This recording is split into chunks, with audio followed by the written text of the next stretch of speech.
Assalamualaikum warahmatullahi wabarakatuh.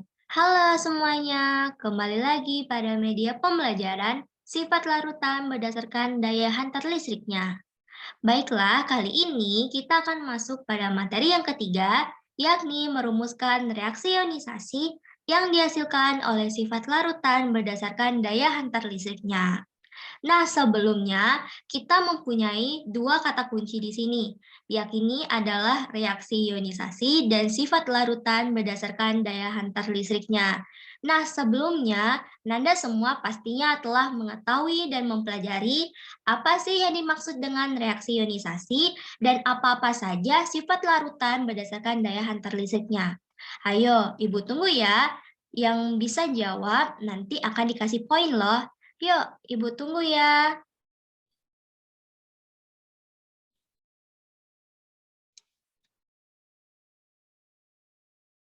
Nah, benar sekali Nanda semua. Jadi, ternyata siswa-siswa Ibu telah mengetahui bukan apa sih yang dimaksud dengan reaksi ionisasi dan apa-apa saja jenis dari sifat larutan berdasarkan daya hantar listriknya.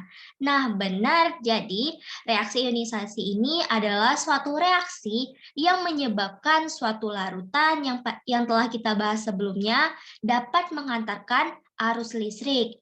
Nah, selanjutnya, apa-apa saja sifat larutan berdasarkan daya hantar listriknya tersebut? Ada yang dikenal sebagai larutan elektrolit yang terdiri atas dua, yakni larutan elektrolit kuat dan larutan elektrolit lemah. Sedangkan kebalikan dari larutan elektrolit, tentunya kita mempunyai larutan non-elektrolit.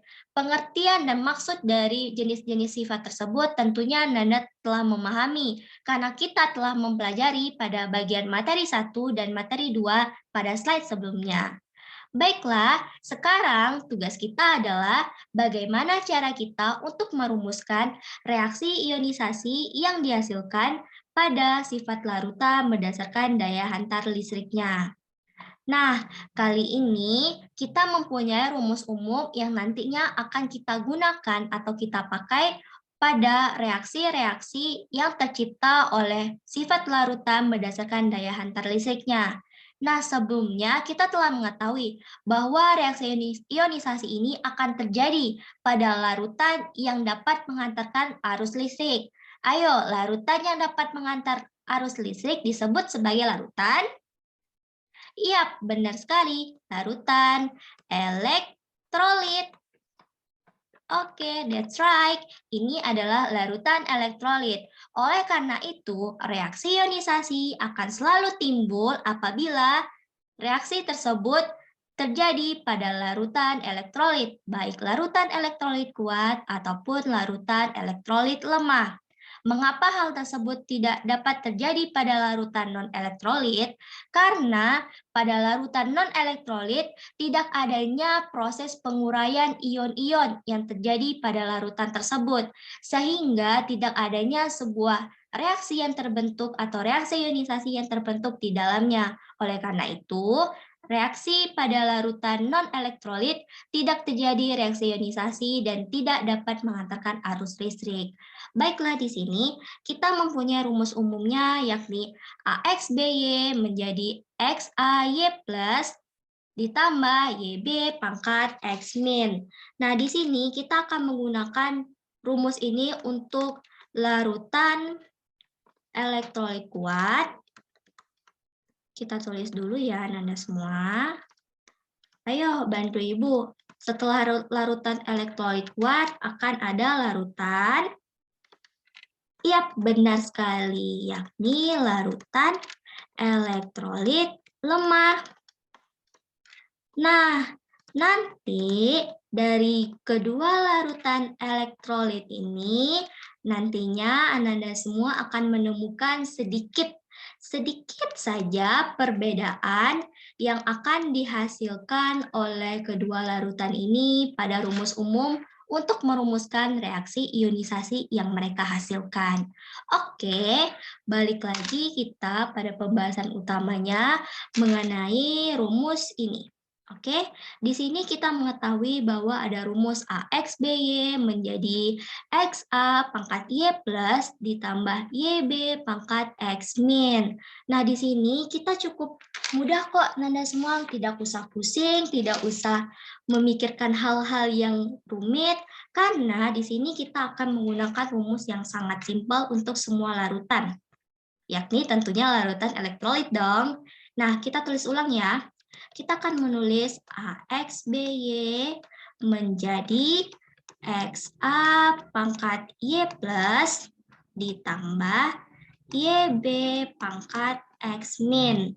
Nah, di sini ketika AXBY ini akan kita lambangkan untuk sebuah senyawa, maka XA pangkat Y plus dan YB pangkat Y min ini adalah sebagai ion-ion yang terurai dari senyawanya. Kita contohkan di sini adalah larutan elektrolit kuat.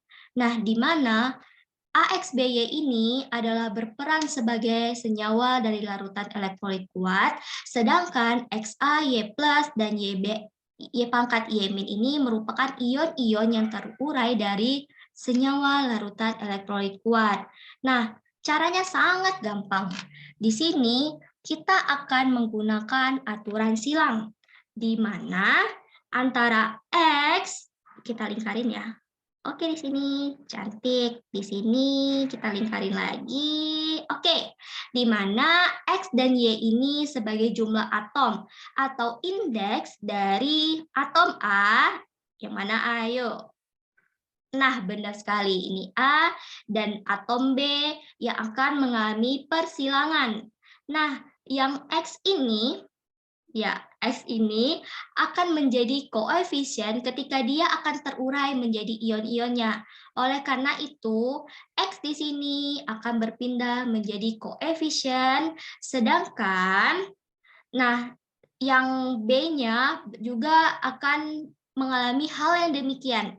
Jadi, X yang menjadi indeks dari A ini akan menjadi koefisien dari A. Sedangkan Y yang menjadi indeks dari B akan naik menjadi pangkat dari si XA pangkat Y plus ini. Dan begitu pula sebaliknya dengan unsur B, di mana unsur B ini mempunyai indeksnya ini adalah Y. Oleh karena itu, yang menjadi indeks si B ini akan berubah menjadi koefisien dari si B.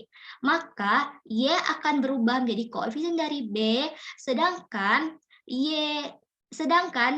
maksud Ibu adalah X ini, X yang dipunyai oleh A ini akan naik menjadi pangkat yang akan dimiliki oleh si Y. Gimana? Masih bingung ya? Oke, kita masuk pada contoh ya. Nah, di sini Ibu akan memberikan satu contoh yang gimana ya? Pokoknya nanti setelah melihat contoh, insya Allah Anda semua akan paham nih. Kita contohkan, ayo coba sebutkan contoh, salah satu contoh nih. Apa sih contoh larutan elektrolit kuat? Ayo, Ibu tunggu ya. Apa saja contoh larutan elektrolit kuat yang Nanda ketahui pada materi sebelumnya? Apa? H2SO4. Iya, benar sekali. Di sini kita contohkan ya. H2SO4. Ayo, di sini sebutkan mana yang berperan sebagai A, X, B, dan Y. Ayo. Ya, kita ganti warna ya, biar mudah dilihat. Kita ganti warna oranye. Iya, benar sekali.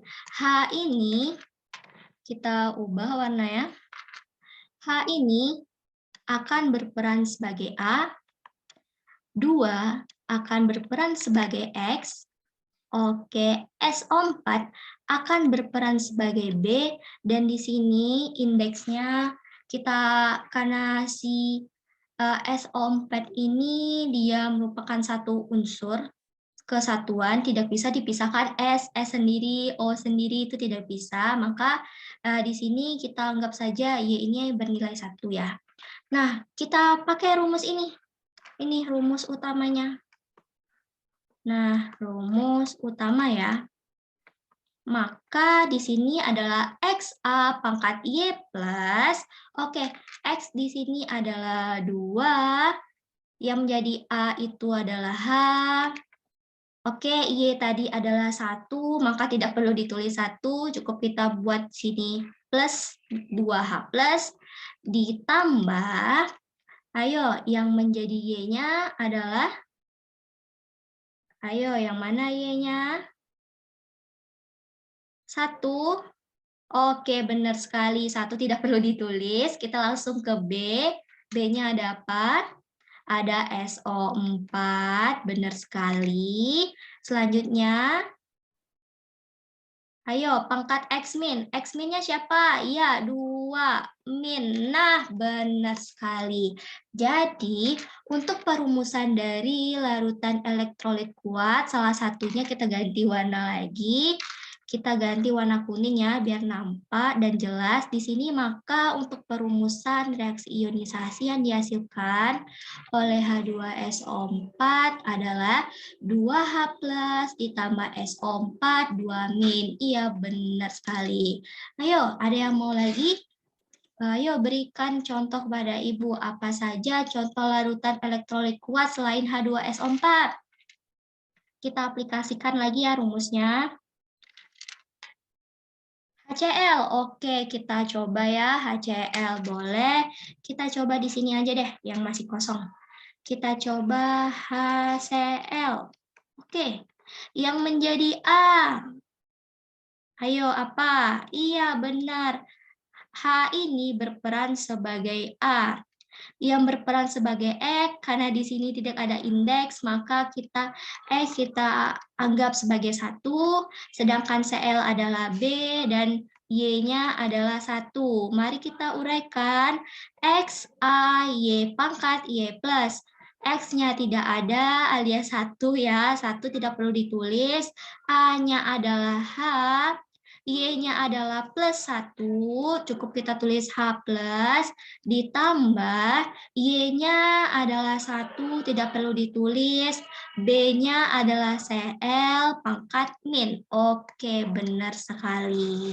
Nah, gitu deh kira-kira Nanda semua. Gampang bukan?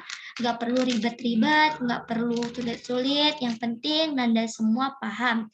Nah, dari reaksi-reaksi ini, reaksi penguraian dari suatu senyawa menjadi ion-ionnya, itulah yang dinamakan suatu reaksi ionisasi, yakni sebuah reaksi yang dihasilkan dari suatu senyawa di mana ion-ionnya akan terurai atau terlepas. Nah, oleh karena itu, reaksi ionisasi ini hanya akan ada pada larutan elektrolit, baik elektrolit kuat dan elektrolit lemah. Nah, sebagaimana yang Nanda ketahui bahwa larutan elektrolit kuat ini terbagi menjadi 3 loh. Ayo sebutkan sama Ibu, apa-apa aja contoh dari larutan elektrolit kuat? Yang pertama, ayo dari apa? Iya, benar sekali. Asam kuat. Oke, H2SO4 ini termasuk asam kuat bukan? Iya, benar sekali. Kalau HCl? Iya, benar ya. Itu adalah asam kuat. Selanjutnya, basa kuat. Oke, pintar. Ini jangan lupa dicatat ya, Nanda semua. Karena ilmu tanpa dicatat, apalah artinya. Karena akan hilang begitu saja. Oke, selanjutnya ada garam. Garam ini tahu ya, percampuran dari asam ditambah dengan basa. Oke, nah sekarang Ibu telah memberikan contoh perumusan reaksi ionisasi pada asam kuat. Nah sekarang Ibu tugaskan nih kepada Nanda semua, coba Nanda buat di bukunya masing-masing perumusan reaksi ionisasi pada basa kuat dan garam. Berikan masing-masing contohnya 5 ya, 5 buah, artinya ada 10 buah nih. Bebas Nanda mau buat senyawanya apa saja selama dia masih tergolong pada basa kuat dan garam ya tentunya. Oke, kita kembali pada materi selanjutnya.